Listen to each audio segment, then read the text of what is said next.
Good evening, everyone. The broadcast is now starting. All attendees are in listen-only mode. And so now we can begin. I call to order the final public budget hearing for the Village of Royal Palm Beach for the fiscal year 2024-2025 budget. It's 6:30 p.m. on Thursday, September 19th, 2024. Diane, please let the record show that all members of the council are present with the exception of our mayor, Pinto, Fred Pinto, whose recent and unexpected passing has deeply saddened all of us. As we normally do, I invite everyone to stand and join us in the Pledge of Allegiance, and then, if you would, remain standing for a moment of silence in Mayor Pinto's honor. I pledge allegiance to the flag of the United States of America and to the republic for which it stands, one nation, under God, indivisible, with liberty and justice for all. Moment of silence, please.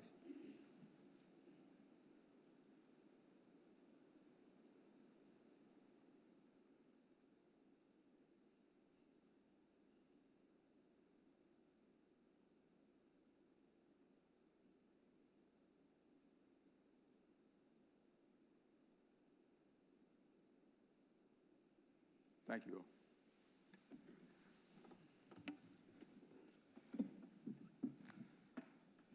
Now, if you'll allow me a moment of personal privilege, I'd like to make a few comments and then ask each one of my fellow council members if they would like to comment also on Mayor Pinto and his contributions to our community and his untimely passing.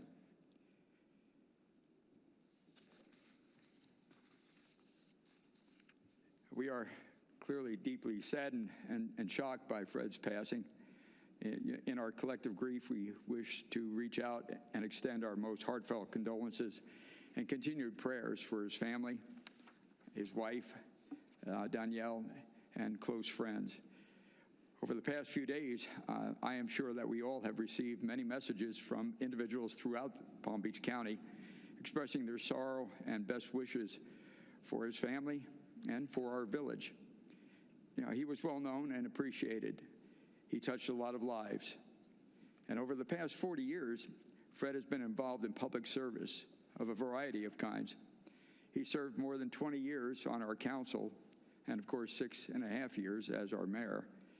And before that, he served our nation as an Army Lieutenant Colonel in the Army Reserve, which, by the way, gave us a special connection. You know, when I think about Fred Pinto, what comes to my mind is that, you know, he was an extremely well-spoken and very quick on his feet kind of an individual. His ability to connect with an audience was extraordinary. Fred also enjoyed explaining complex things, and he would usually do that by saying, "Let me put this in context for you." And I believe he excelled at running an efficient council meeting that usually left people feeling that they had been heard and respected. Over the years, Fred has helped guide us through some really difficult times, like the pandemic, and then leading us into a successful recovery that we now enjoy. During his tenure, Royal Palm Beach opened many extraordinary parks, a beautiful upgraded cultural center, and this spectacular village hall. Most importantly, he helped set the path ahead for us here in Royal Palm Beach so that our village will continue to thrive and prosper, and for that, we will always be grateful. I believe Fred will be remembered for his strength and his passion, as well as his exceptional leadership. He will be missed. Now I'd like to give each one of my fellow council members an opportunity to offer their thoughts on this occasion. Selena? Thank you. I think it's a shock for all of us. I keep thinking that I'm going to get a sarcastic text from him since it's football season, and I keep looking at my phone and nothing comes through. So I am deeply saddened for the loss of Mayor Pinto. He was a leader who not only served his community, but also his country, and he helped shape Royal Palm Beach to what we are today. So my thoughts and prayers are with him, his family, during this difficult time, and I will miss him. Thank you. Rich? I can definitely say I'm shocked and overwhelmed by this occurrence. I saw Fred on Friday for the village employee luncheon, and as we were leaving, my last words were to him were, "I'll see you at the meeting on Thursday," never knowing that that wasn't going to happen. It's just very difficult for me because, way back in the day when an issue was going on next to my community, and I got a bunch of our neighbors out to organize and come to the village and tell them the error of their ways, which none of them listened to except for Fred. Fred was the only one every single time over the span of years that listened to us and sided with us, and he was obviously the one who was right, because the thing we were fighting against didn't get finished until about another, maybe last month. So we were arguing about this in 2005, 2006. So he did have the foresight of, doing what was right by the people, and he was definitely a man of the people and advocated tremendously for Royal Palm Beach. My heart goes out to his family, and I just can't say how much he's going to be missed. Thank you, Mr. Vice Mayor. Thank you. Jan? Ditto.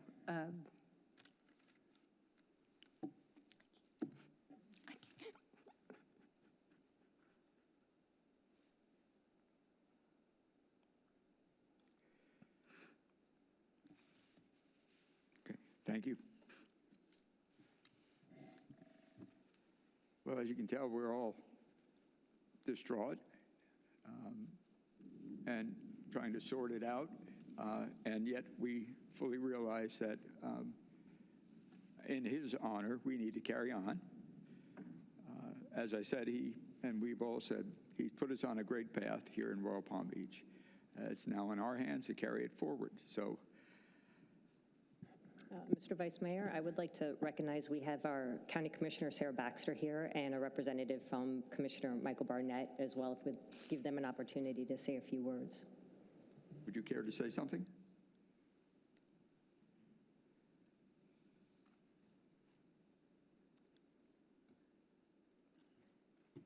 Yes, it's fine. There you go. No,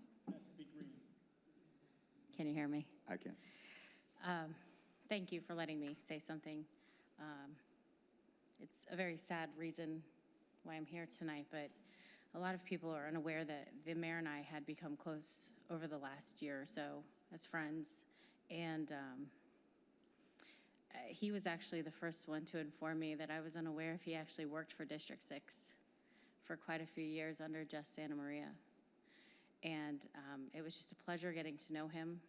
I always complimented on how well he knew his area. He knew the constituents, he knew the residents, the ability to have amazing parks and areas and space for business, for residents, and still have, if not the lowest, one of the lowest millage rates in the county. That's commendable. It's a really, really tough thing to do. And he did it wonderfully, and he did it with a smile, and he loved the people, and he loved the job. I can't say enough good things about him once I got to know him. So I just want to say thank you again for giving me that opportunity. I will miss him.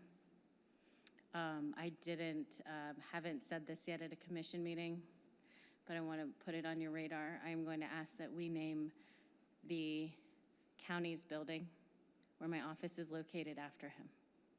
That'd be great. So much. We would really appreciate that. Oh, that's how much I really respected him, respected the job he did, respected the man he was. And I can't say enough good things about him. He was truly a phenomenal human being who lived to serve. So thank you. Thank you Very so much, kind. Commissioner. We really appreciate that.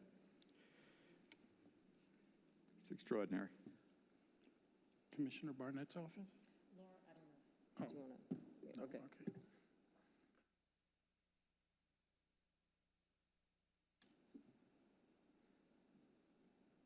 Laura Hanley, Commissioner Barnett's office. Needless to say, his wakes for us today. Our deepest condolences from our office. I've been around for a long time in Palm Beach County.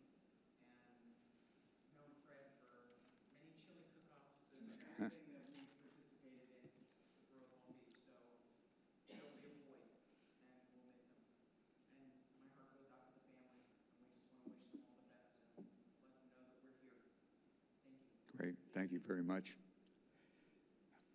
Anyone else? While we're at it, I have a comment card. Marge, do you want to come up?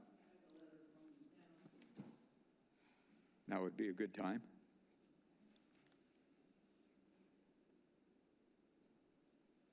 Mark Herzog, Vice Mayor, Loxahatchee Groves, on behalf of the town, I have a letter to read to you. The town of Loxahatchee Groves wishes to offer Fred's friends and loved ones the village. Margie, Marge, can you, need the green light. There we go. there we go. Thank you. The town of Loxahatchee Groves wishes to offer Fred's friends and loved ones, the village, the commission and the employees, and most of all, the residents, our dearest condolences for the sudden passing of Mayor Fred Pinto. A great man and a true leader, Fred Pinto served the village of Royal Palm Beach tirelessly as a resident, as past president of the Caribbean American Community Involvement of Florida, as a commissioner, and as a mayor. His advocacy crosses borders and built bridges among all communities and groups. He gave his all to make the village, the Western communities, Palm Beach County, and the state a better place for everyone. Through his passionate determined leadership, and responsible fiscal stewardship, Mr. Pinto set a course for economic success and investment in the village. His wit and wisdom will be forever a part of the community he so loved, and his legacy will be seen and felt for decades. May he rest in peace. Thank you. Thank you very much. Thank you.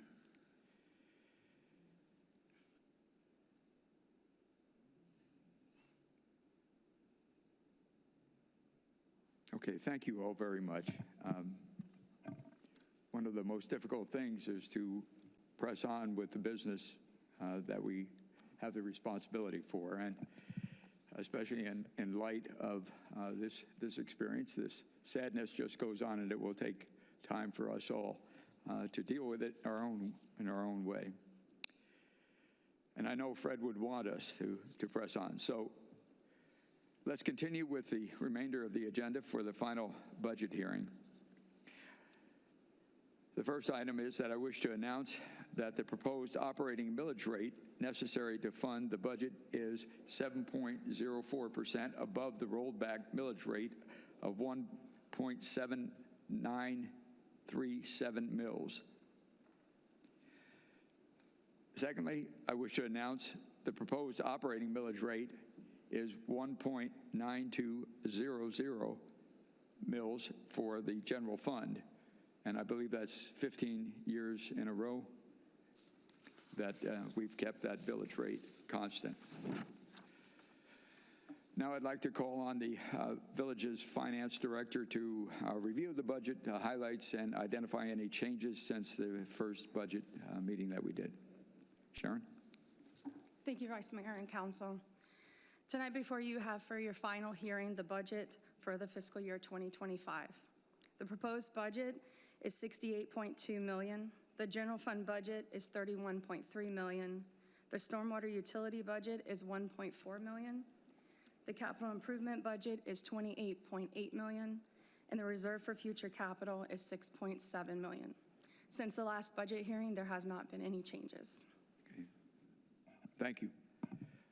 Now I'll open the floor for any public comment. Diane, are there any comment cards for the budget hearing? No, I do not have any. Okay. Ray, are there any hands raised for the budget hearing? No, there are not. Okay. Is there anyone here in the public who would like to make a comment on our budget? Not seeing any, then I will close public comment and move to the next item of business, which is the adoption of the final millage rate of 1.9200 for the general fund. I will entertain a motion and a second to adopt resolution number 24-18. I make a motion to approve the final millage rate of 1.9200 for the general fund. Is there a second? Second. All in favor? Aye. Any opposed? Let the record show it passed unanimously. The final item of business is the adoption of the final budget for the fiscal year 2024-2025. I'll entertain a motion and a second to adopt resolution number 24-19. I make a motion to approve the final budget for fiscal year 2024-2025. Second. I have a second. All in favor? Aye. Any opposed? No opposed?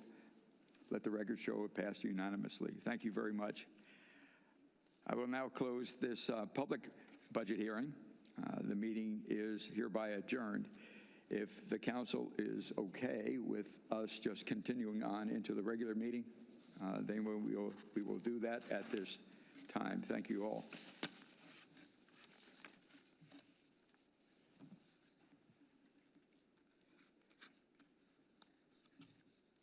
I'll now call to order.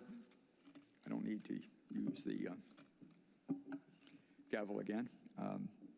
Feel uncomfortable actually using the gavel. I now call to order the regular meeting of the Council of the Village of Royal Palm Beach. It is September the 19th, 2024. It is 6:47 p.m. We've already done the Pledge of Allegiance. And so, Diane, let the record show again that all members of the council are present, of course, absent Mayor Pinto. I'd like to recognize and welcome Gina Levesque from the Palm Beach County Commission on Ethics. We thank you for coming this evening and look forward to a brief presentation of things that are always important to us. Good evening, commissioners, or council members, excuse me. I'm sorry, I do a lot of these presentations. At any rate, my name is Gina Levesque, and I am from the Palm Beach County Commission on Ethics. First, I'd like to extend our heartfelt condolences to the council and to Mayor Pinto's family. As I said, my name is Gina Levesque. I am the Intake and Compliance Manager for the Palm Beach County Commission on Ethics, and I'm here to talk about our crucial role in fostering and enhancing public trust in government. The Commission on Ethics was established in 2010 following a 2009 grand jury recommendation for ethics reform in Palm Beach County, and I have been with the Commission since inception, so I had jurisdiction over Mayor Pinto when he was with the Commissioner's Office in District 6. So our main responsibility is to ensure oversight, transparency, and accountability for over 12,000 county and municipal employees, elected officials, lobbyists, principals of lobbyists, and their employers. We also have limited jurisdiction over vendors and lobbyists and their principals as well. So our commission operates independently from any county or municipal government influence, and it consists of 5 volunteer members that are appointed by community member groups throughout the county to ensure oversight and impartiality. The county government and the 39 municipalities are required to adhere to the ethics ordinances that we enforce. The Code of Ethics provides a framework to ensure public officials and employees act with integrity, independence, and impartiality. Our focuses on education and prevention are the cornerstones of our ethics programs. We focus on continuing training, offer advisory opinions, and strive to foster a culture of ethics within government agencies. Our programs are designed to enhance the public's trust in government operations, demonstrating our commitment to ethical governance. Our staff offers live training sessions and provides advisory opinions, having issued nearly 540 advisory opinions to date. While we can enforce penalties such as reprimands and letters of instruction and fines up to $500 per violation, our primary focus is on education to prevent ethical lapses before they occur. We ensure transparency by making all of our advisory opinions, gift forms, voting conflict forms, and complaints available on our website. And in conclusion, I'd like to thank each of you for your dedicated work, and as you continue your responsibilities, remember to ask first and act later. And your first line of defense are the two village attorneys here, and I like to throw some things out to them because I see Keith every few days, it seems, this month. And then if you have any questions after that, they will be sure to send them our way. If anyone has any questions? Are there any questions? Well, I don't see any, so thank you very much for coming. We really appreciate that. Thank you for having me. And thank you for your kind thoughts. Okay, next item is reports. I don't remember where we left the reports thing. I always wondered how Fred kept track of that, honestly, because he seemed to have it right all of the time. I couldn't imagine how he did that. Let's start down to my left. Jan? Okay. Good evening, everyone. The first thing I want to report is that I and Vice Mayor Hamera had the pleasure of going to the kickoff for both Read for the Record and Palm Beach County Reads today. I have props. The book we'll be reading to all elementary school children is called Piper Chen Sings. Very exciting. And that'll take place on October 24th. And we'd love for our teams to volunteer to read. And I know that Chris Wax is helping us recruit readers and schools. So we're hopefully going to be in most of the elementary schools and our daycare centers and anywhere in between.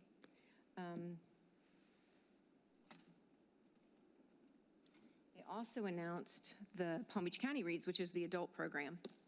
And this book is called Remarkably Bright Creatures. Been on the best-selling list for an entire year. Typically, they give us lots of free copies. This thing is still in paperback and running. So this is what the book will be read throughout Palm Beach County. It's really fun when you participate as an adult and maybe participate in a coffee talk or some of the events. Anyway, that was the kickoff for today. And then speaking of this project, we've connected. I had the pleasure of going to the Education Advisory Board meeting and recruiting our student council, our high school, Royal Palm Beach High School student liaison to the board, who also serves as the council president of the school, to recruit some students through their student council as well as some of the other clubs. So that was a fun little connection there. Shifting gears, and really pun intended, hopefully all our residents got this, the new announcement for BusLink. For those of you who rode Route 52, that route is now defunct, and this is the opportunity for you to get where you need to go from point A to point B. And it is an $8 voucher, either using Uber or a taxi. And then to find out more information, it's palmtran.org/buslink. So, and we're trying to keep our residents mobile there. And I think that, oh, no, one more thing, sorry. I also attended the League of Cities annual conference in, when was it, August? And our new incoming president, Michael Blake, who is the mayor of Cocoa Beach, has, each time a president comes into the Florida League, they have a platform. And Mayor Blake's is very interesting, and he, along with former President Greg Ross, is creating a platform so that municipalities can participate in a free job board, just for municipal openings, which I think is very functional and very tangible for all our municipalities across the state. And then I will be serving again on the natural utilities and It's a long title, the committee. But we'll be looking at trying to see if we can't curb or remove or some legislations around PFAS, those forever plastics, fill in the blank, styrene, styrofoam, and trying to, get rid of some of those. Anyway, so that is my report. Great, thank you. Rich? My only report is I attended the Royal Palm Beach High School Advisory Council meeting, and Bradford and whoever else was involved. I heard not only a couple parents, but one of the administrators commenting on the marquee that they got. It was a long time coming, and they were very happy with it. And it's also homecoming week, so tomorrow night, 6:30. If you can get out to the homecoming game. The Wildcats are doing pretty good this year. So you are. That's all, Mr. Vice Mayor. Thank you. Selena? Thank you. Actually, piggybacking on the Palm Tran comment that you made, or yes, because we did get that, and I think our village manager, did we talk about having another presentation on that? Because it was misleading on the fact of what we were told.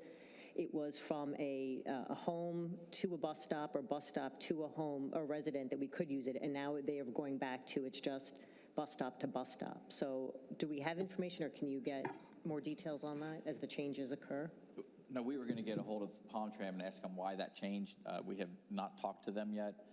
The way it was described to us in the beginning was it would be one of the trip ends had to be a bus stop, not both of them. We don't have an answer to that yet. We can ask him to come to a council meeting and give a presentation if you would like. Okay. I don't know if we need the whole presentation, just because I know we had one last year from that, but just clarification on that, because I still. We'll get a clarification on that. Because I still disagree with the fact that they've taken away the route away. Selena, if you don't mind, can I inject? I was at the Transportation Planning Agency meeting this morning, and I took the opportunity to ask about that. And while I've seen it in writing, described the way it was just now described, from 800 feet to a bus stop kind of a thing, I asked specifically, was it from a home to a bus stop within 800 feet? And I was told yes. So bringing someone here to go through that for us one more time, I think would be a really good thing. Sure, because I think we've discussed is when we've downloaded the app and we've Right. done that, it Yep. is from stop to stop, not from residential. So Well, what again, they're saying that's- and what is on the website, so unless there's Right. just that connectivity that we need. Thank you. Great. We have youth basketball is taking registration now for boys and girls from kindergarten to 8th grade. We have a fall prevention fair for our seniors on the 25th of September over at the Rec Center from 10 to noon. We have our Rockin' Fall Fest of October 4th and 5th coming up, and that's over at Commons Park. So there's live music, food, activities, lots of great stuff coming up with that. Crestwood North Park is fully open now, and that is with the tennis and pickleball courts completed. So those are some things that we just had to redo over there once the installation came in. I am pleased to announce that our Young at Heart membership has sold out, and we have 275 people, and it took less than 2 weeks to sell out. So really excited about that, and their monthly lunches start next month, October. Thank you very much to our staff. We had our Palm Beach County League of Cities lunch that we hosted here at the Cultural Center, and also we did do an employee appreciation event as well. So I think the other thing that makes it so difficult about what happened Saturday evening is we were all with the mayor on Friday. He spoke very highly of all of the staff and just the work that they've been doing over the years. So thank you again to all the staff for helping out with that. Thank you to our county commissioners that on October, they did a proclamation at this meeting in September, but that October is Women's Small Business Month. So thank you very much to them for recognizing it. Office of Equal Business Opportunity and Solid Waste Authority as well for all that they do for our small women-owned businesses. Tomorrow night, on the 20th, we have food trucks and a concert over at Commons Park from 7 p.m. to 9 p.m. The People Upstairs is the band, and they are a combination of funk, rock, and reggae. So it is a really upbeat music that we'll have for that. Make sure you stop by any of our municipal buildings, and you can get the Community Connection, which has a lot of this information in there as well. You can also go to royalpalmbeachfl.gov. And then also, the Business Development Board puts out their annual report, and it was really neat to see that Royal Palm Beach was featured in their statistics that they had. So when it comes into average home prices were in the middle as far as the county. I did ask for clarification on this because they say that there are 107 parks spanning 8,500 acres, and since we have 23, I think that's pretty amazing. So that completes my report. Thank you. My report really is the Education Advisory Board meeting that we had on the second Monday, as we normally do, of the month. And the showcase this time was for H.L. Johnson. And it was remarkable, as always. And we know whether or not the principal will bring children to perform, because you can tell, because you can't find a parking place out there. And so it was one of those nights, and the kids were fantastic, as they always are. We had a excellent presentation by the principal, Dr. Amato Kucharski, easy to say, and she went over some of the accomplishments, and there's a long list of accomplishments that school has, not the least of which is parent involvement, which, again, on that night, it was pretty obvious. But unfortunately, this past year, H.L. Johnson dropped 3 percentage points, and that resulted in receiving a B. But I think the good news is that Dr. Kucharski knows exactly what it is that it's going to take to get it back up to an A.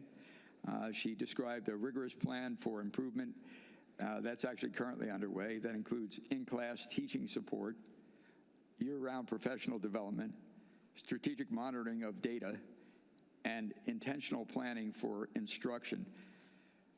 I happen to know her from several years when she was the assistant principal over at Royal Palm Beach High School, and I have complete confidence that she will be able to bring the school back to an A.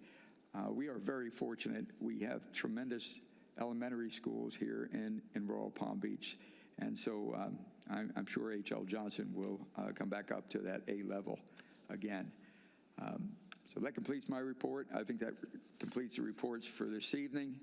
That now takes us to petitions. Are there any petitions to be presented to the Village Council this evening?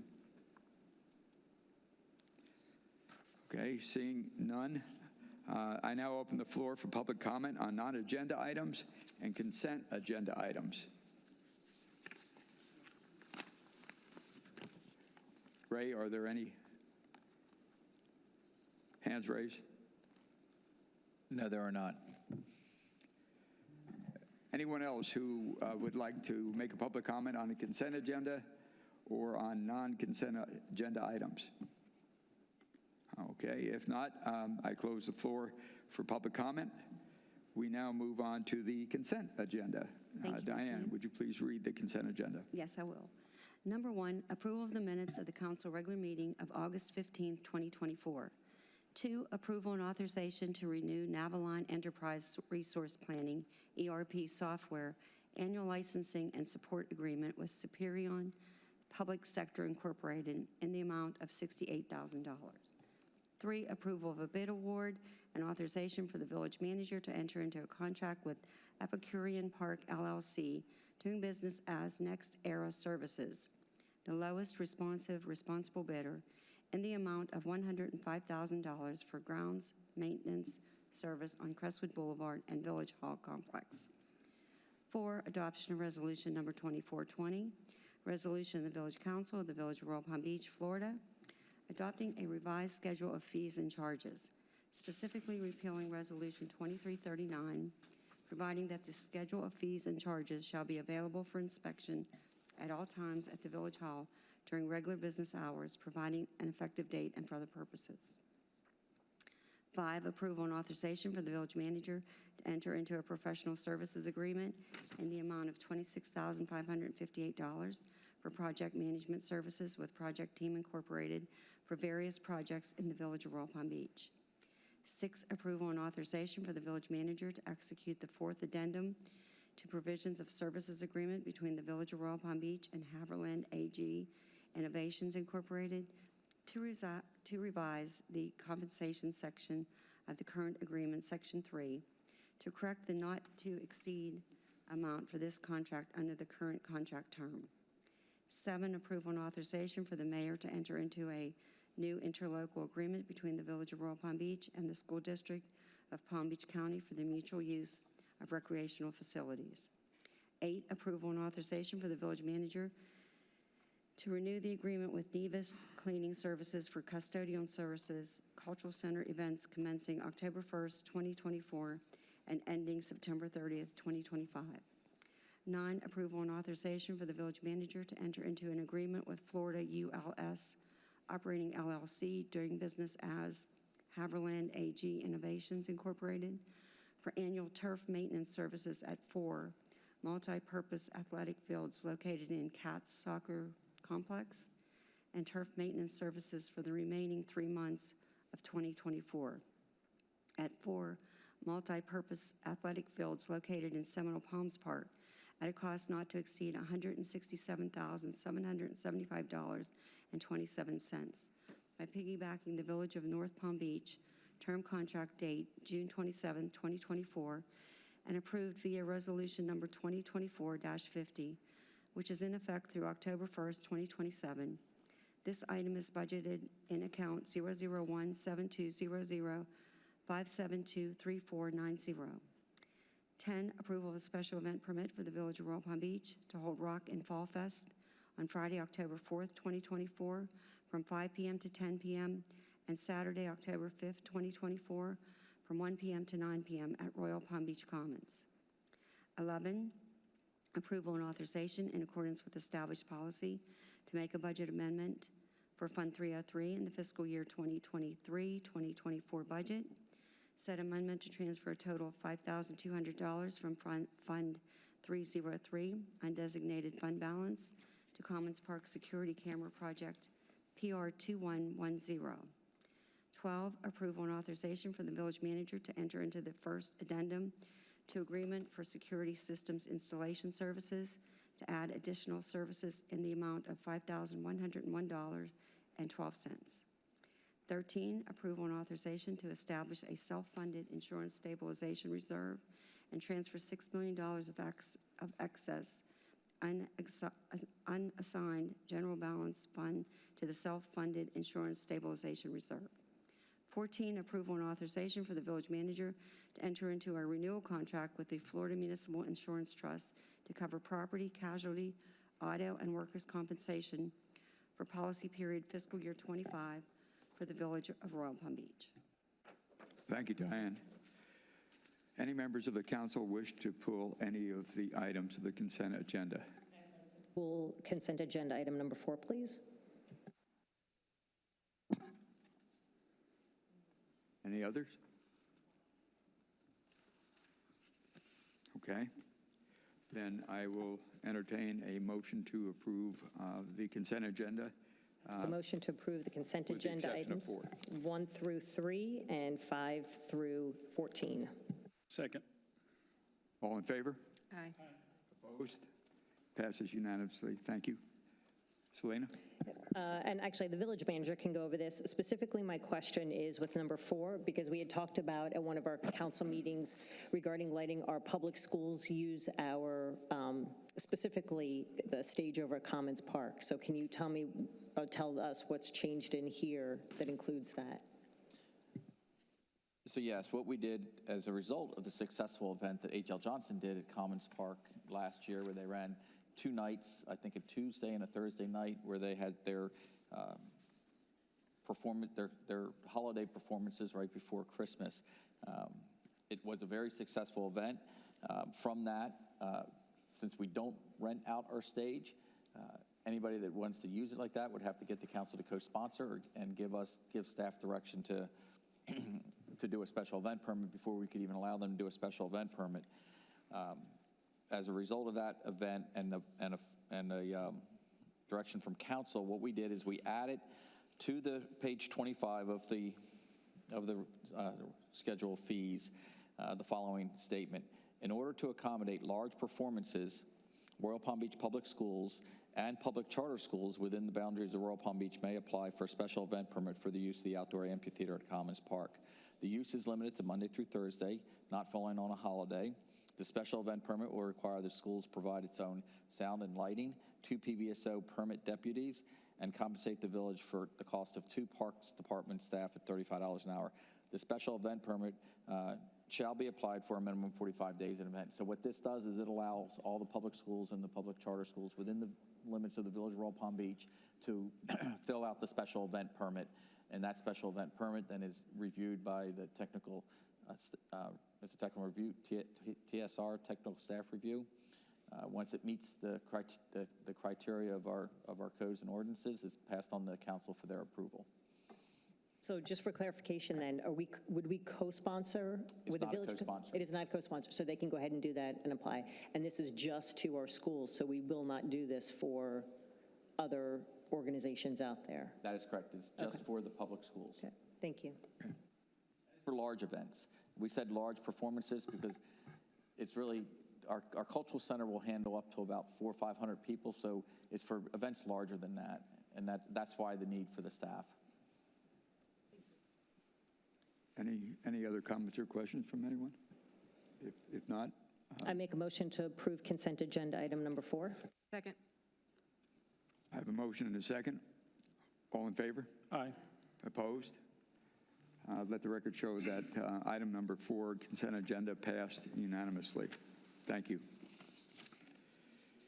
Okay, so that brings us to the regular agenda.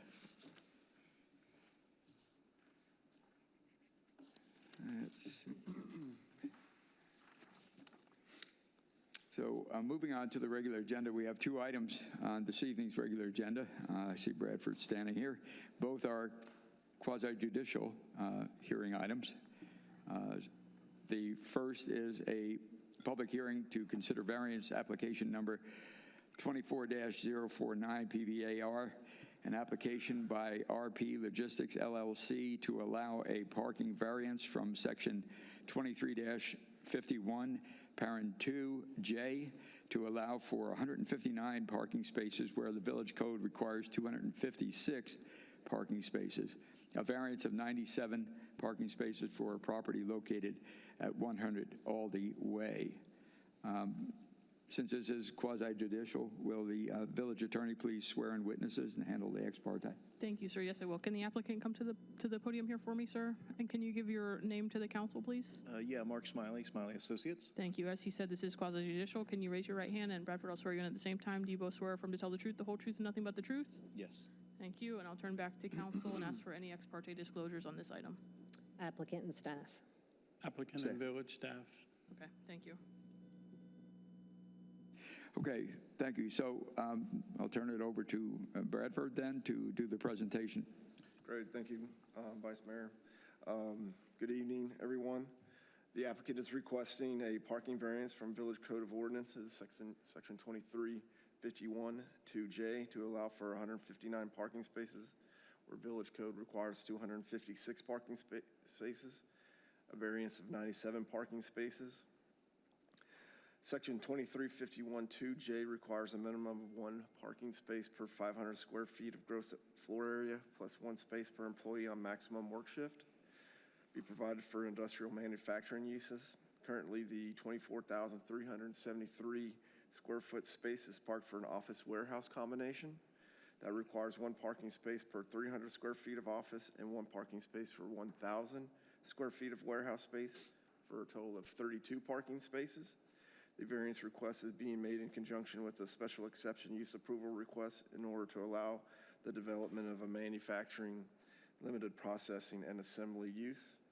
The property is situated within the Aldi Park Planned Industrial District, located 100 Aldi Way. The applicant intends to operate a 24,373 square foot certified Federal Aviation Administration repair station, focusing on commercial airplane components, primarily engine parts, on a property currently constructed and site planned for a 128,500 square foot office warehouse combination. Village Code Section 2632 F6 allows for Village Council to grant variances to code when special conditions and circumstances exist, do not result from the actions of the applicant, will not confer on the applicant any special privilege, Literal interpretation of the provisions of this division would deprive the applicant of rights commonly enjoyed by other properties. Minimum variance that will make possible reasonable use of the land will be in harmony with the general intent and purpose and will be not injurious to the area involved. The applicant contends that the tenant's business is a unique model that meets the intended use of the building. Granting the variance will not be a special privilege, rather will allow the applicant to complete on an equal footing with other industrial properties. Staff is not in support of this variance because it believes that the circumstances are the result from the actions of the applicant and therefore is recommending denial. The Planning and Zoning Commission considered this application on the August 27th, 2024, and recommended denial by a vote of 3-2 with Commissioner Kara Derry and alternate 1, Andrew Alba, dissenting. But I would like to add before I conclude my presentation that this is a very similar, or if not exact, variance that was approved for a bay 2 doors down from this use. Nothing's different with this application. There's no twist or turn. And so I just wanted to make that known. And if you look at the numbers that I read as far as the actual number of parking spaces that this variance is going to be encompassing, that also includes, so this is a cumulative effect. So now this site will be deficient in 97 parking spaces, which will include this bay and the bay that was previously approved for a variance. So that number may look big, but it's shared between this use and the other use. And with that being said, Vice Mayor, I'll turn the floor back over to you. Thank you. Okay, thank you. Thank you, Bradford. Would the applicant care to make any comments? Yeah, again, Mark Smiley. The first thing I want to interject is, Mr. Vice Mayor, the way you described the mayor this evening, John Pottinger from McCraney Property, the developer, is here. And as we were coming over, he was asking me about the mayor and what had occurred. And I described how well he led a meeting and how well he could help focus on an issue and describe an issue to better detail to sometimes that we do. And that's exactly what I told John. And to hear you say that was just a very neat thing to hear. And I encourage everybody to keep thinking about the way he would do those kind of things. And he'll live on through you all up there leading the meeting. He was a good leader. Thank you. So with that said, Bradford really kind of described exactly what I wanted to say. Was the 97 sounds big. The numbers I have, and you can correct me, Bradford, if I'm wrong, the previous approval was 58 deficient. This one is 39. So it is not the full 97. It's the sum of the two. And the way this business is, there's no retail. There's nobody that comes up and gets these parts. These parts are delivered by a truck. They're fixed in-house by the limited number of employees, and they're shipped out. Nobody else comes. The tenant agreement has a limited number of parking spaces in the tenant agreement, so it's not like he can start adding people, that sort of thing, because he'll be in breach of the contract. So that's just I wanted to make sure that you all understood, and if there's any questions, we're here, both myself as the engineer and the developer, to answer any of them. Okay, all right, thank you. So I'm going to open it up to public comment. No, Vice Mayor, none. And anyone online that wishes to comment on this agenda item before we get to the council? No, there was no hands up. Okay, very good. So anyone on the council have any questions or comments? No, my only comment is it does, as speaking with the applicant, it does seem like the same exact thing that I believe it was meat processing, where they weren't having people come to the place. So the need for the parking places would be completely different if we had consumers coming there and taking things away, as opposed to what we have here. It's all just getting shipped out, and it's the same for this, correct? You are correct. Okay, so that's my only, I just wanted to confirm that, but that's what it seemed to me. Great. Any other questions or comments? Actually, and staff can answer this for me. I think, and we discussed it on our conversation, is that you have 20 to 29 employees that would be for the this particular business. Yeah, they think the max is the 28, but I think the lease described 28, just to give them a little bit extra room. But yes, it is. With that, It is okay. that limit. And then my concern is because this is 2 out of the 4 that are being occupied, how does this trickle down to the other 2 unless they're very similar? And I believe there's a 3rd one that's in the process of being confirmed. If you can see if they're going to need a variance for that, or how does it hurt other tenants?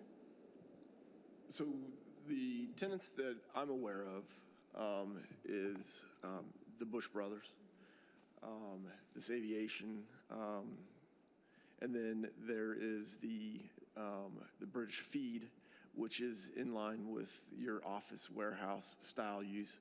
Things come in.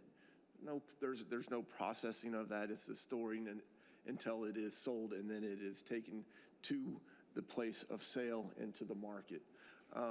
Now, I can't speak to probably the 4th and final tenant.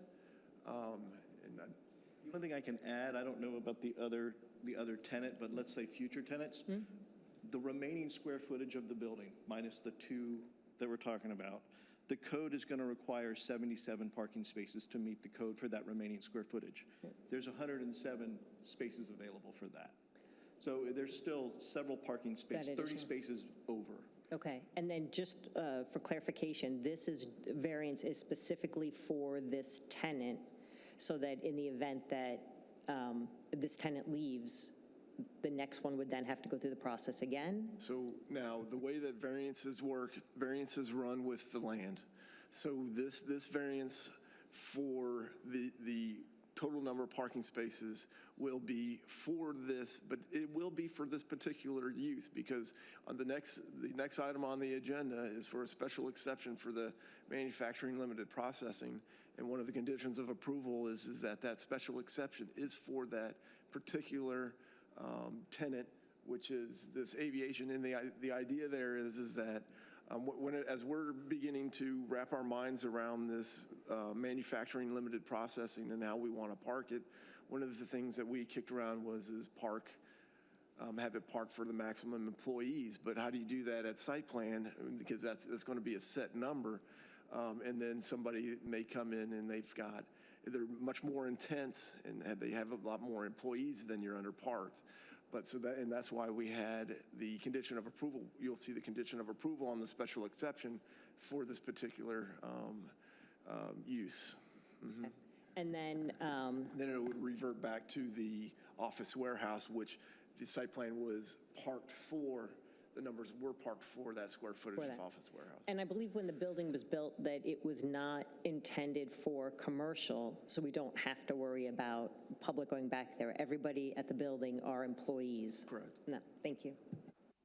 Are there any other questions or comments from the council? Not seeing any, then I would entertain a motion on this. Motion to approve regular agenda item R1. Second.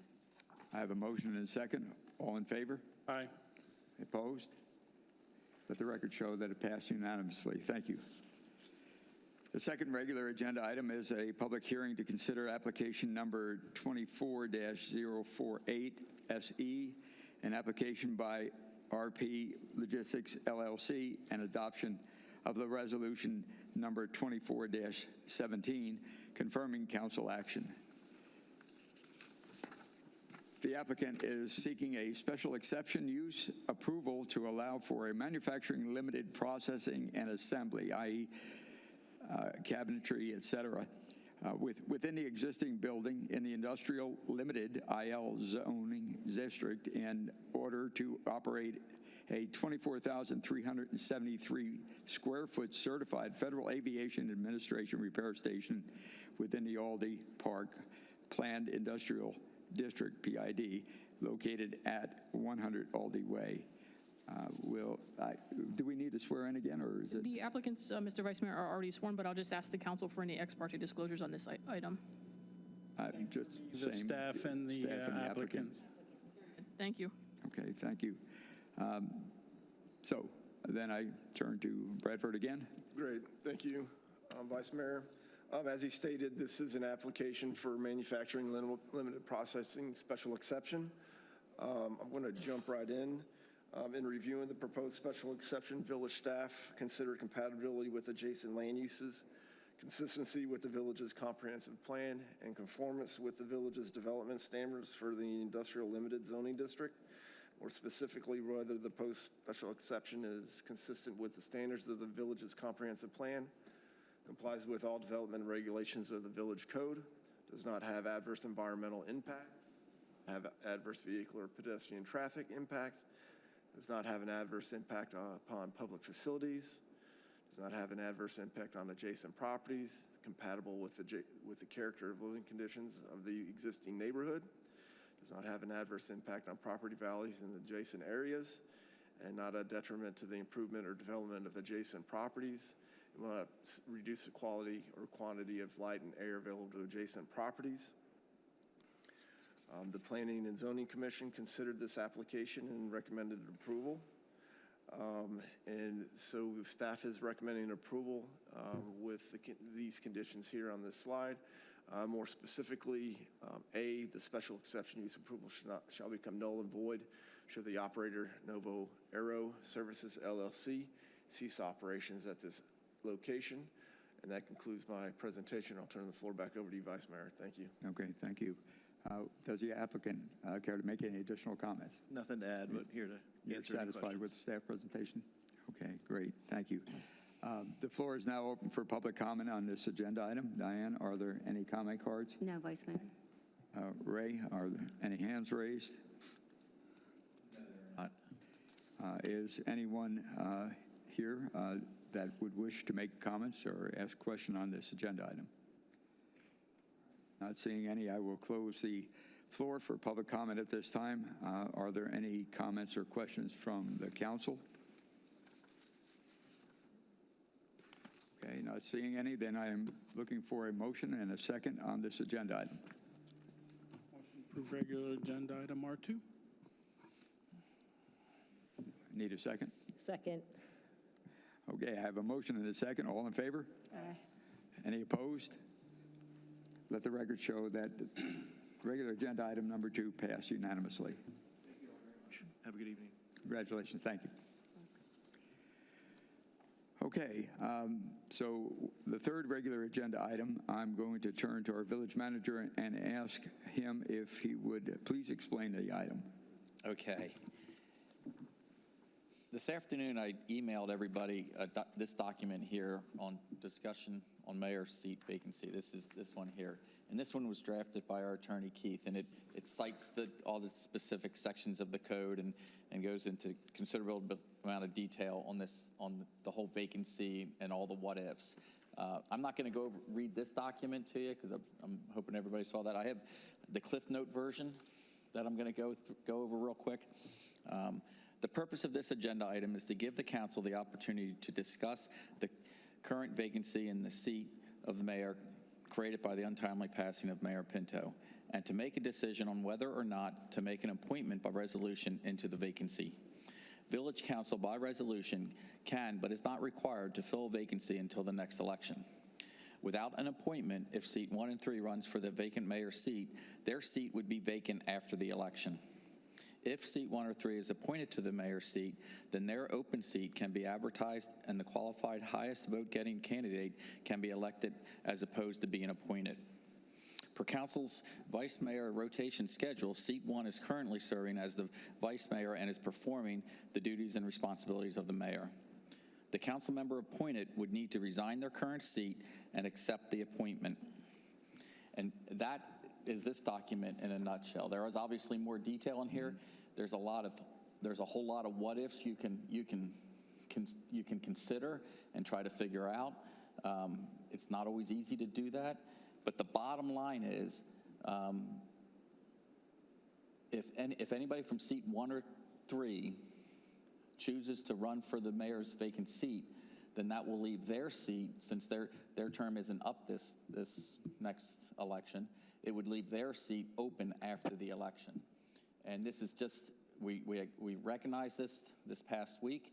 We looked at the dates of qualifying and advertising that we had to do, and we really are running out of time between getting direction from council and getting the resolution passed before the advertising requirements to for the qualifying period to open it up for an election. So that's why it's before you today. It wasn't ideal to bring this to you this quickly, but it was really the only opportunity to give you that opportunity.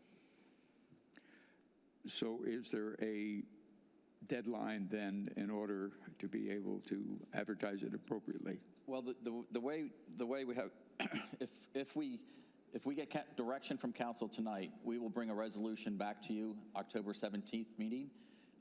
With that, we do have we have to advertise the qualifying periods twice, a minimum of 10 or 7 days before November 1st, which is the qualifying.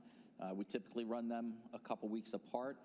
With the direction given to us October 17th, we would be running them pretty much back to back, and within Twice within 30 days before. twice within 30 days. So we typically spread them out a little bit. We would narrow that down a little bit to get the 2 times in, with direction coming from council October 17th. But it's still enough time to do it and be legal and have that seat voted on instead of appointed after the election. All right, then I want to open it for discussion with the council. Anyone care to comment? Yes. Rich. I'm having a hard time even dealing with this today. It's just tough. I mean, it's been less than a week. But I do understand, as the village manager explained, I would rather not to do anything on this tonight. However, the realities being what they are in the time periods, it makes sense to me to the best path forward. I want our residents to have a say as to who's sitting up here. And as a basis for that, the vice mayor is the vice mayor. It makes sense to me to appoint him from vice mayor to mayor, so that, number one, the mayor's seat's going to be up no matter what. Seat 2, seat 4, they're up no matter what. But what this will do will leave the people to choose who sits in seat 1, as opposed to, after the election, it going to an appointment process. So those are my thoughts. To me, that's the easiest and cleanest way to proceed, but that's just my 2 cents. Other comments? Well, it's a procedural question, and I guess I'm gonna hold it for a minute. I'm gonna hear what Selena, do you want to say something? I'll go ahead. So right now, the terminology vice mayor is that the vice mayor fills in for the mayor if he's unable to perform duties or scenarios. I do agree that I think residents should vote for seats that are up here versus being appointed. I know we went through this process several years ago where we did an appointment. I believe that if somebody wants to run for the seat that's already up here, they do have to file a resign to run, correct? If either seat 1 or or seat 3 are not appointed into the mayor vacancy, and seat 1 and or 3 want to run for mayor, resign to run letters would have to be filed, because there's an overlap between the seat 1 and seat 3 terms and the mayor's term. The resign to run letter has to be filed by state law no later than 10 days before qualifying starts. It's irrevocable. Once you file it, it's filed. You can't take it back. What the resign to run law allows you to do is set the effective date of that resignation out to a date that is the sooner of, if you are elected, the resignation for your seat would be effective when you're elected to the mayor. Okay. If you lose, then your resignation is effective when your successor takes your seat and you're off the council. So that's what the resign to run law does. It allows you to extend the effective date of the resignation, and state law does not see the resignation as being effective until Until after that the election. Okay. Which is why it would be an appointment situation and not an election situation. So then, because seats 1 and 3 are not up till March of '26, if a resign to run letter is submitted, wouldn't then, is it possible then to have an election for that seat for the year and then have to run again in 2026? Because I believe that's what we have to do for the mayor anyway. The mayor seat will be on the 2025 ballot. Whoever is elected into that seat is for the unexpired term of Mayor Pinto's current term. So Correct. that person would, if they wanted to be mayor again, they would have to run again in 2026. Right. And that would be for a 2-year term. Okay. So I think my question is, though, is if either Councilman Hamera or myself wanted to run for that seat, we could Yes. file a resigned to run letter. Why couldn't these seats then be on the ballot as well to vote instead of You would have to, appointment? you would have to resign, and it Right. would have to be effective immediately.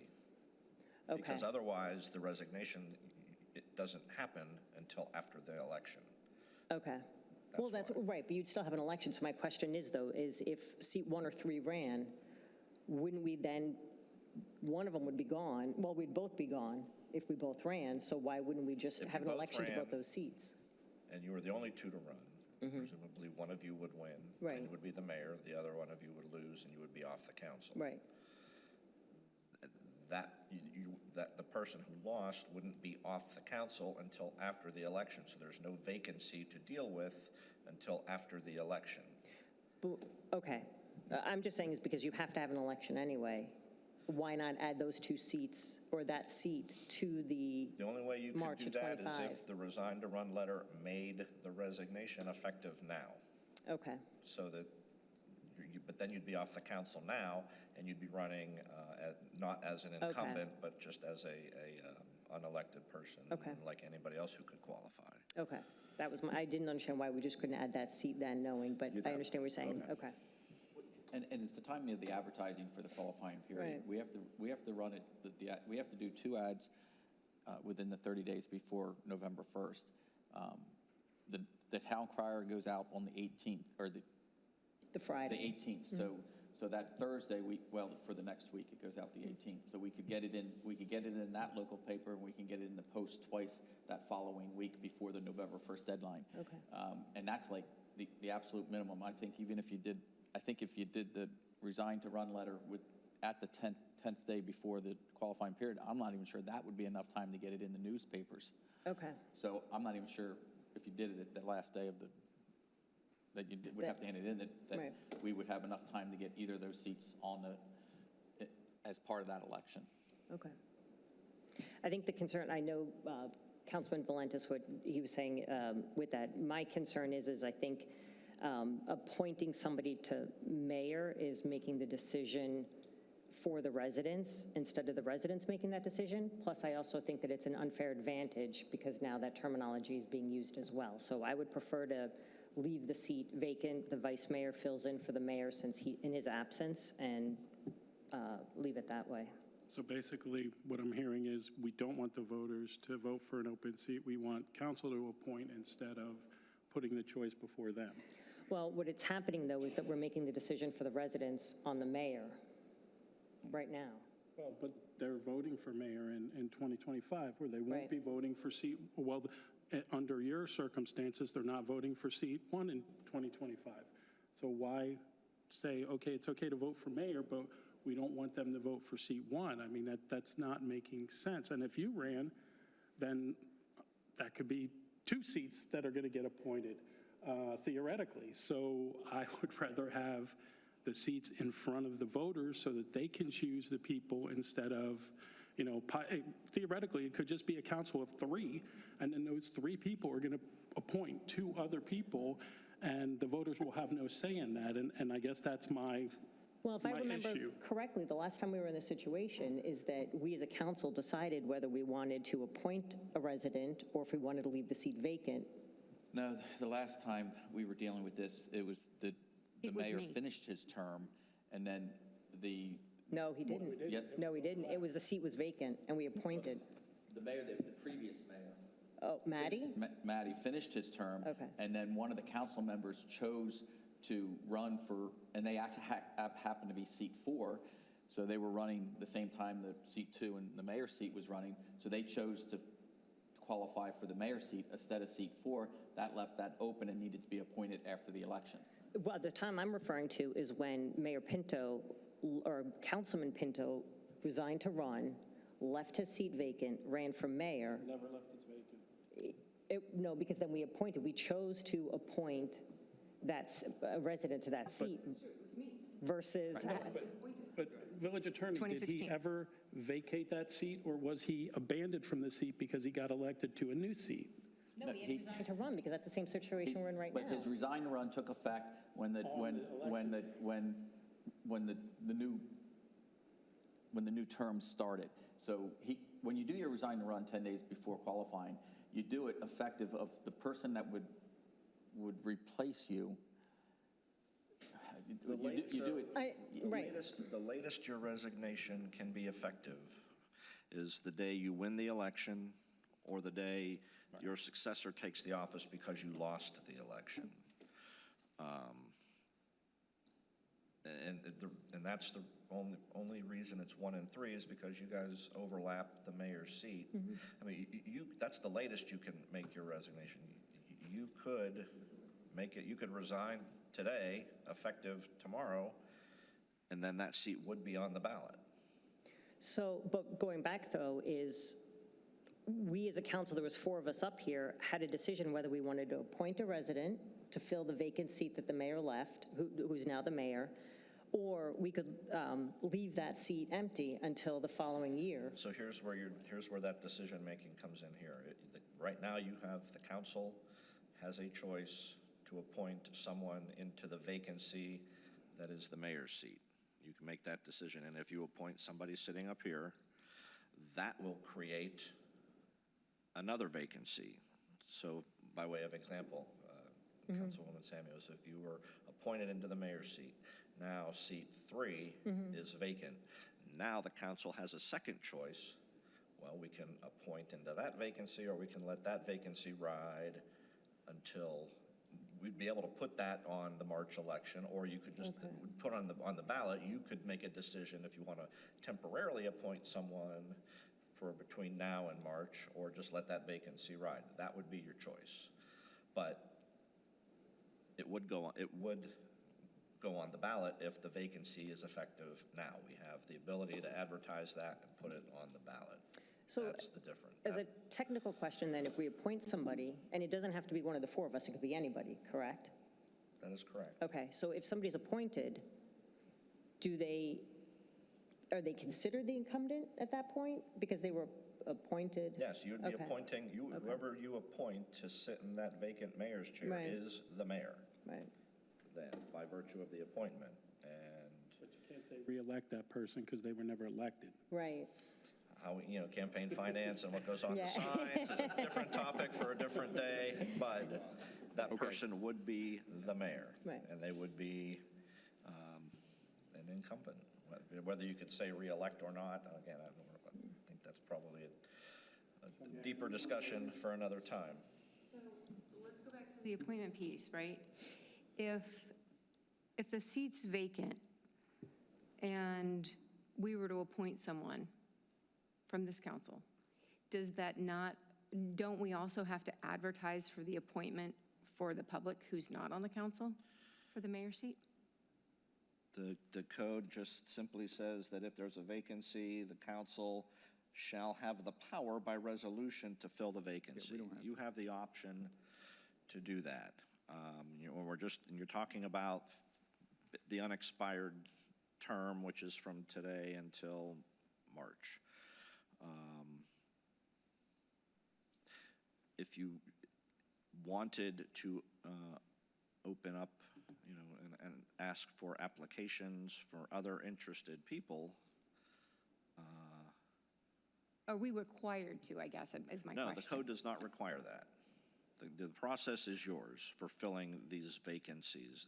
The code is very, very wide open. It is your, other than having to adopt it by other than having to use a resolution. That's the only thing the code requires.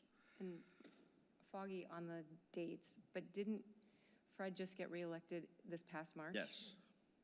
So wouldn't the term end in 2026?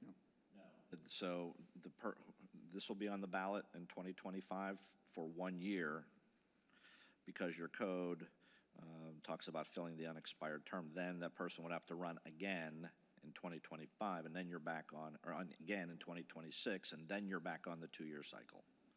So there Whether will we be appoint or we whoever is in the not mayor's seat, do if they anything. want to continue on, they will have to run not only now, Yeah. but also in 2026, sorry. You are correct about that, yes. I agree with Councilman Volantis in that we want our residents to be able to vote. And I feel that making no appointments will then definitely allow our residents to vote. And there is no appointment then tonight for me. But it will take away the right to vote. It's reverse, it's the opposite. If Yeah. no appointment is made, then the mayor's seat will remain vacant. Until It will be on the ballot, but then if either seat 1 or seat 3 want to run for mayor, then that puts it in a resign to run scenario. And if the resignation is not effective until the latest possible time, then you're in an appointment scenario because there's no effective vacancy until after the election. There is no vacancy until the end of March of 2025.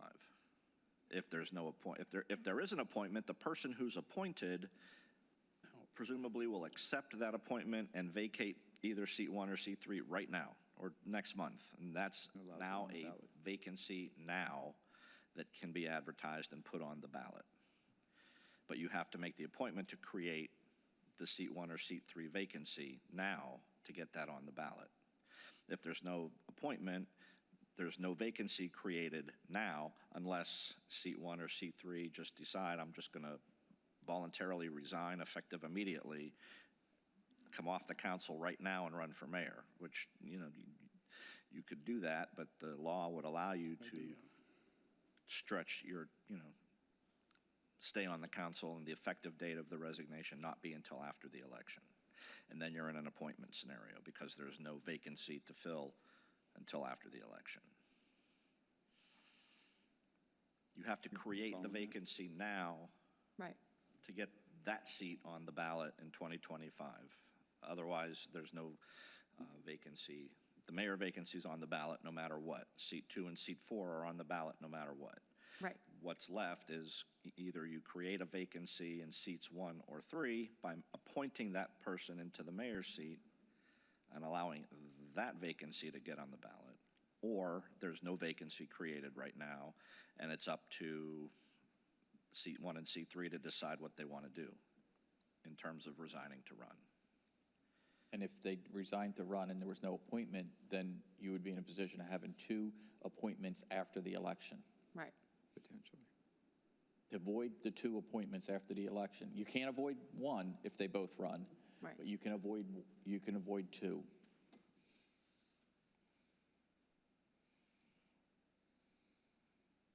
I understand. Well, this is really complicated, but Yes, it is. hardest It fix. it is. And I'm staying out of the conversation for the most part because I don't want it to appear self-serving. I get that. But it's also true that someone other than the sitting vice mayor could be appointed to the mayor's seat, right? To avoid, Would be a good idea, but yes. Anybody, anyone who's qualified to sit in one of these 5 chairs, whether they're sitting in here or not right now, could be appointed into the mayor's vacancy. It does not have to be one of the four of you. It could be anyone who's a qualified elector, who's would otherwise be qualified to serve as a council person.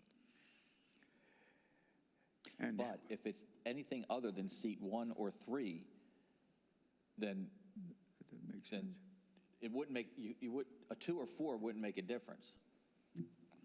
Because they get, their term's over, and they're gonna qualify to run again. So it only makes a difference with 1 and 3.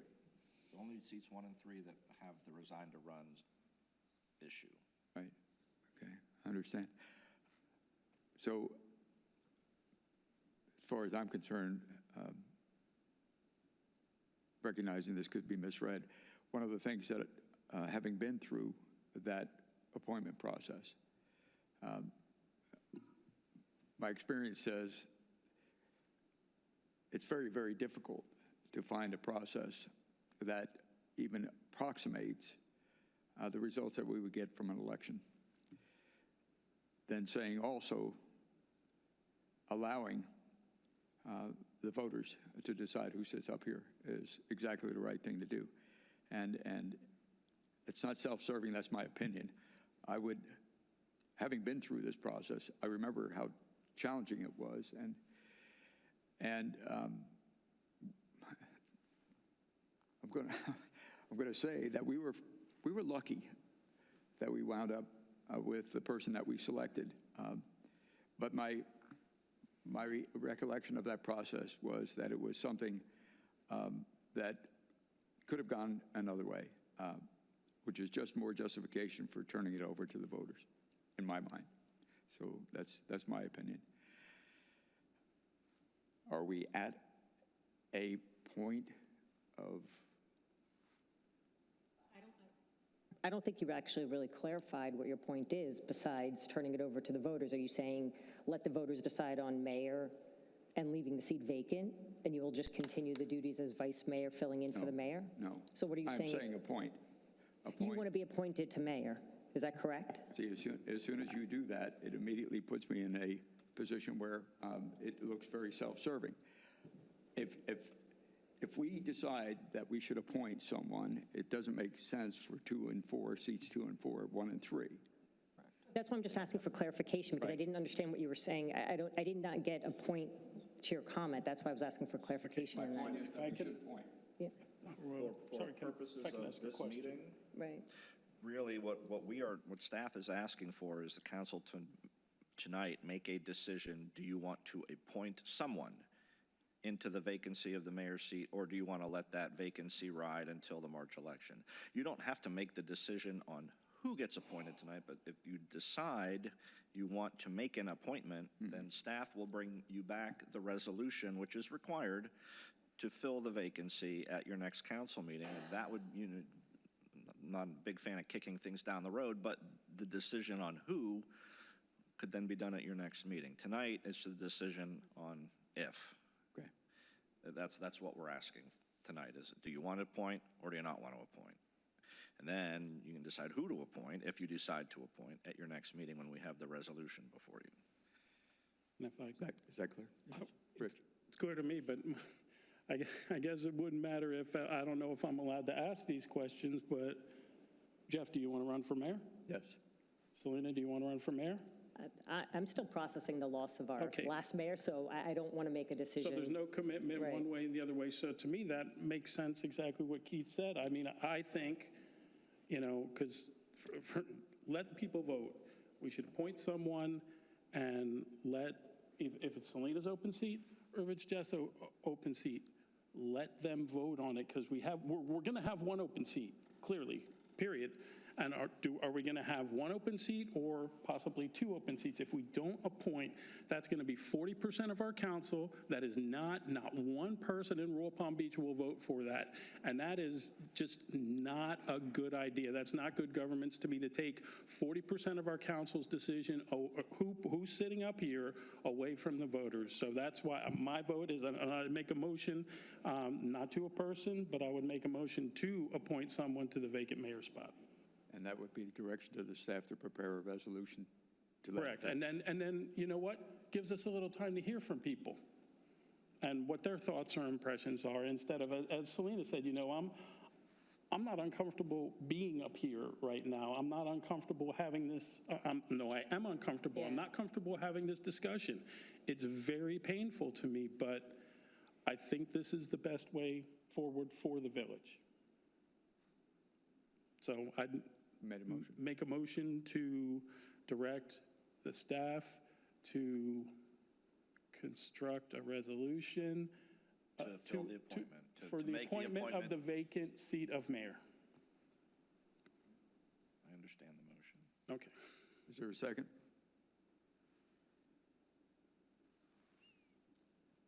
So if there's no second, then that motion, And you can second as, I can. chair can second. Chair Okay. can't make a motion, but chair can then second. I'll second that motion.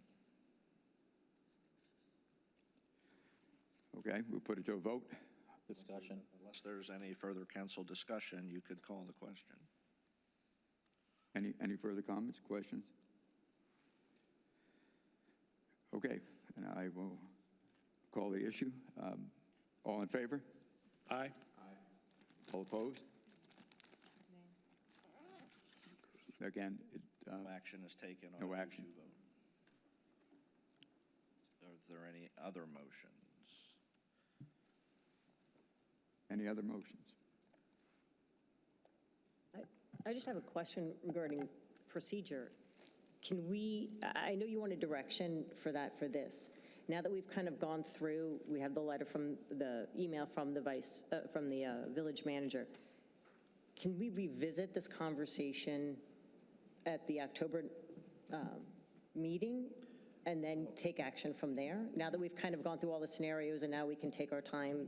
You can, but we're running up against the clerk's advertising deadline. So if everything is not done at your next council meeting, there won't be time. That is truly a hard deadline to make an appointment decision. We have to have a meeting we have to have a meeting the first or third Thursday of the month. And we can always have a meeting the first, and then we can make the deadlines. We can't do it on just the 17th. So can I make a motion to have this revisited on, what date was it, Ray? Well, what we're saying is we'd have a meeting October 3rd.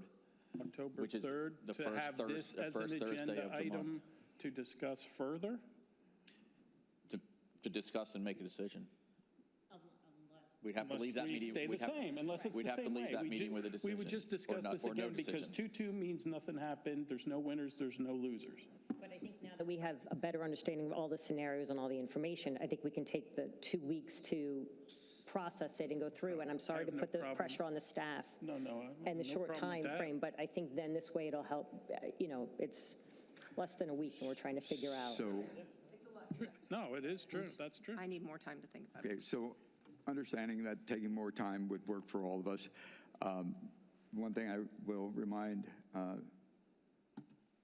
Jan about is that that is also the time when we're supposed to be in Orlando for the Florida League of Cities. It's just a conflict. It's priority-wise, this is more important. Can we do No doubt the about it. virtual? It's on or Friday, so does it we can matter? forego. You'd need 3. Yeah, we can drive up. Need 3 physical bodies? Okay. All right, we got it. Quorum is still 3. No, we can do both. I don't know if that means anything. Okay, The manager just pointed out, I don't know, just for your information, that October 3rd is also Rosh Hashanah. I honestly don't recall how the village has recognized that holiday in the past, but that is Rosh Hashanah as well, so. Move okay. it to a Tuesday? No, we have to have a meeting the first or third Thursday of the month. One or the other. One or the other. We already have it scheduled for the third Thursday. So the question is, and we've done this in the past, where I'm looking at the calendar, the dates, because we've done it where we've switched it and we had 2 meetings in October back to back. But we could have 2 meetings if that. I mean, in My September. first choice was just move the meeting and then, but if you want to have them both, that we can do that. Well, so then the question is instead of the 3rd, because of that, if we did it on the 10th of October, since it is a special meeting, that way that might alleviate some conflict. So is October the 10th a viable date? I mean, we've done that with regard to the budget, right? So,